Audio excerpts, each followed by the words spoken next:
मोदी सरकार के आने के बाद कई बार ऐसा होता है कि चर्चा होती है कि विहिप और संघ जैसे संगठन उत्पात मचा रहे हैं। कई बार यह भी कहा जा रहा है कि ये उग्र हो गए हैं। इन सब बिंदुओं पर बात करने के लिए हमारे साथ हैं विश्व हिंदू परिषद के राष्ट्रीय प्रवक्ता विनोद बंसल जी।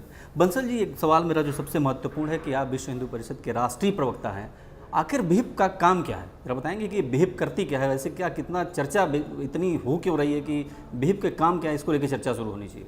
विश्व भर में धर्म, संस्कृति, इतिहास, महापुरुष और इस राष्ट्र का परचम जगती पर लहराए, यह विश्व हिंदू परिषद का प्रमुख काम है।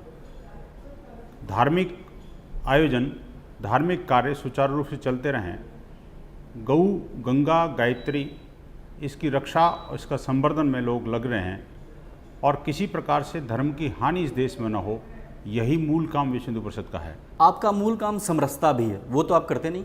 नहीं, बिल्कुल। सामाजिक समरसता के विषय में जो विश्व हिंदू परिषद ने किया है वो तो संभवतः किसी ने नहीं किया।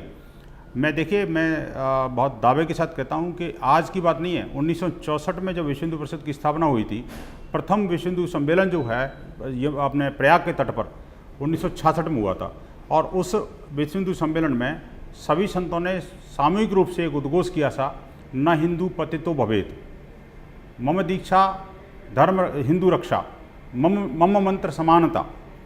ये संतों ने उद्घोष दिया था कि हमारे देश के अंदर, हिंदू धर्म के अंदर कोई दलित नहीं है, कोई अछूत नहीं है, कोई नीचा नहीं है, कोई ऊंचा नहीं है। आप ये कहते हैं कि आप जो कहते हैं कि इस देश में रहने वाला हर आदमी हिंदू है, तो इससे जो गैर हिंदू है उसकी भावनाओं को ठेस नहीं पहुंचता? बिल्कुल नहीं।